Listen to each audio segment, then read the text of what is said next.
The following is an exclusive presentation of WI Garden Media, the voice of Garden Talk Radio.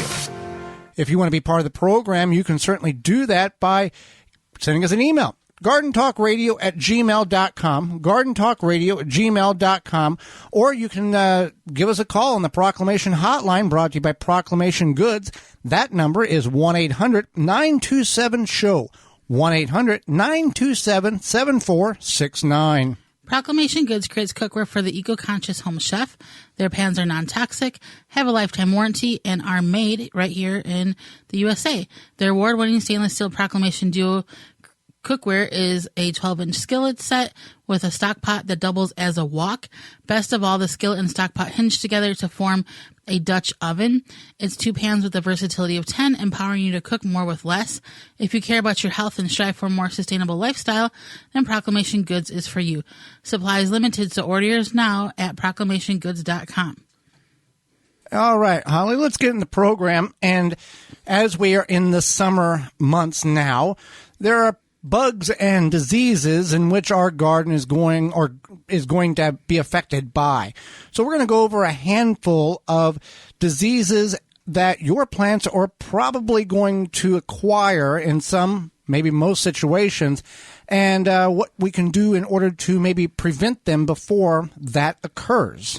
Sure. So for sure, one thing or a few things that come into play that will keep your plants healthy is consistent watering. And then things that make your plants susceptible to a lot of these problems, diseases, etc., is high humidity. If you crowd your plants too much, poor air circulation around your plants, and then also overwatering, underwatering, irregular watering, poor soil health, and then deficient or excess nutrients. A lot of times people, especially when you're a new gardener, you think, well, if a little fertilizer is good, then that means that more is better, and this could cause problems. Same thing if you don't follow the directions on the fertilizer package, and also not watering properly. You might think, well, you know, my neighbor only waters once a week, but you may not know that your neighbor has drip irrigation underneath their mulch, and maybe they water once a week because it makes them happy, and they have drip irrigation all the other days of the week. Well, with the overuse of fertilizer, you can, to some degree, some of that will wash away. The other disadvantage to using more fertilizer than what the bag has recommended you to use for your particular situation is it's not getting used up. You are adding too much fertilizer to the soil. So if X plant, the fertilizer bag says 2 cups for every so many square foot, and you say, well, let's go 6.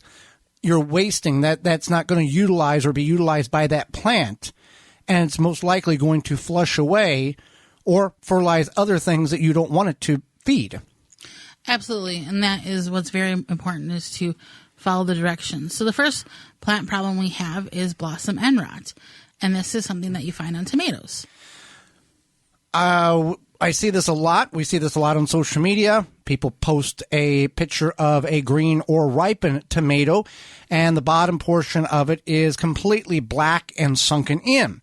And there's 46 and a half comments below that saying, add Tums, add milk, add bags of calcium. You need calcium, add more calcium, and water it in too. Add calcium. You don't need calcium. It is a calcium deficiency.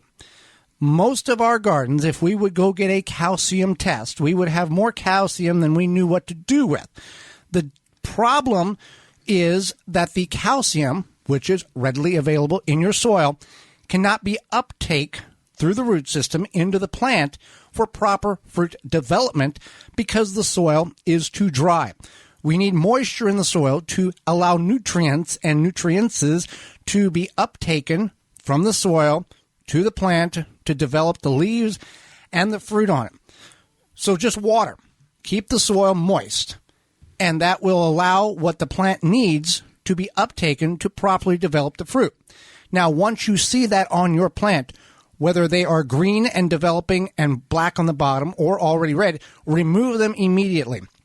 By watering today, that does not fix the problem that's on the plant right now. By watering today, that will greatly reduce the opportunity for that problem to reoccur on the next set of flower and fruit that plant is producing, the tomato plant. Absolutely. And that's what's important is, again, a lot of these problems come down to not watering, overwatering, underwatering, what have you. Well, a little bit of it is just uneducated. Right. There's just so much to know. You maybe just... Right, but that's what I'm saying is that's a lot of these problems are because of that. So another problem is powdery mildew. And powdery mildew exists on vine crops, mostly like squash, melons. Those are the main two. Grape, beans, cucumbers. Yeah, it can occur on grape, beans, cucumbers. But mostly you'll see it a lot of times on squash and melon plants because of how they vine and how their leaves stay parallel to the ground. It allows for that mildew to grow. You can get powdery mildew from high humidity, especially late summer where the nights are maybe damp and then the humidity is high during the day. So like August, September, you will sometimes see this. And there's a few solutions. One is you can take a solution of 1 part milk to 2 parts water and you spray it on the plant, and that components on the leaves of the plant, the component of that property breaks up the powdery mildew. Some people do the same with vinegar. You'd want to watch yourself on the vinegar, as the bottled vinegar that you get at the store is 3% acidic, but that 5% acidic, but that can damage some of your leaf structure on some of your plants. Right. Now, if you have a plant that has powdery mildew and it's less than 25% of the leaves, you can just remove the leaves to help stop the spread. There are disease-resistant varieties of squash, melons, etc. Otherwise, sometimes you just have to control it as it comes on. And a lot of times, because it is usually near August or end of summer, it's close enough to harvest where you can kind of control it. Now, whenever you are dealing with powdery mildew, you want to be careful on how and what you touch and how you remove that particular portion of the plant out of your garden, as those are spores that will drop or as distributed by your hand against other plants that are susceptible to that powdery mildew. So you want to be careful. You want to bag it while it's right there and get rid of it, or maneuver it out of the garden so it's not spreading on additional plants. Absolutely. So that's very important. So the next one we have is bean rust, and bean rust is literally, it looks like rust on the leaves of your bean plants, your pole beans. I don't think we've ever seen it on We've not bush seen it beans much yet. on the bush beans. And this is something that is kind of random. There's really no rhyme or reason as to why it occurs. But what you want to do is, if you do see it, you'll know it. You'll rub your finger on it. It kind of is like a powdery, rusty color on the leaves of your beans. You can remove the leaves up to about 25% if you think that will take care of it. You can spray fungicide on it.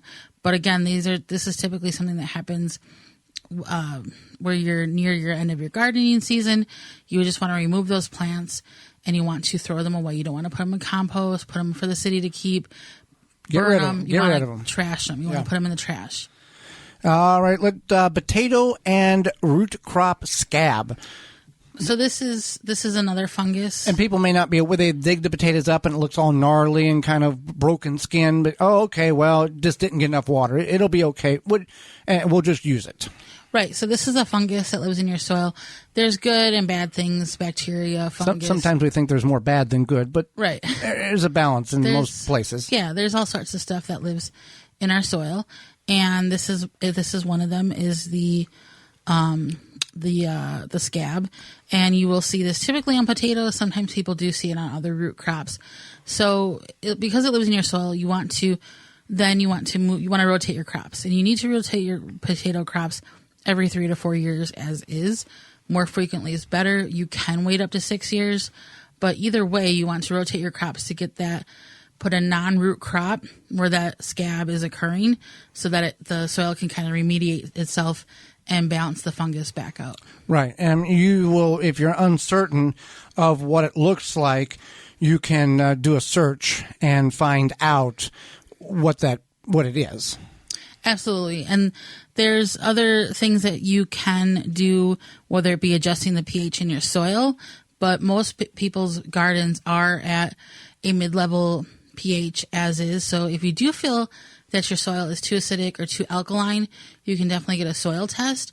But most people keep a balanced soil, alkalinity, acidity, just naturally. And if you've got the potato scab, you want to peel the potatoes very thoroughly. You want to make sure all that is removed, and any dark areas or dark places, remove that as well, and it can be consumed. But if it's concerning to you, you can just throw it out and make it safer that way. Right. All right, and finally we have... This is a problem for... things like cucumbers, gourds, muskmelons. It is called anthracnose, and it's a destructive fungal disease as well. You will see it on the cucumbers, typically on the leaves of the plant, but then on the gourds, melons, and squash sometimes it is on the body. What does it look like? It looks like little sunken watery spots. Okay. So and then it goes from like looking sunken, yellow, watery to turning brown.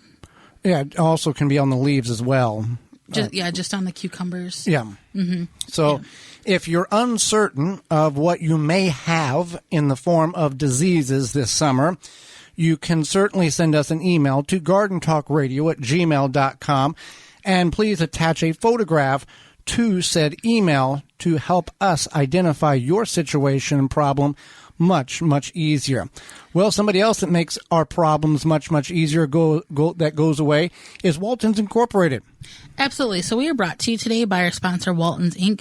Listen, we know you care about where your food comes from. You can preserve your fruits and vegetables.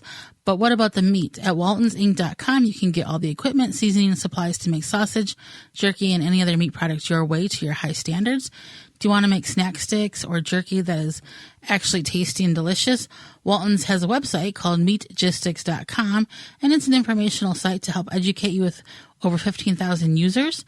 And then you can also find everything from a full line of their own meat grinders, mixers, sausage stuffers, seasonings, and more at waltonsinc.com. They help you go from animal to edible. Walton's everything but the meat. If you use code GROW50, you save 10% off orders of 50 or more and get free shipping. For more information, please visit thewisconsinvegetablegardener.com.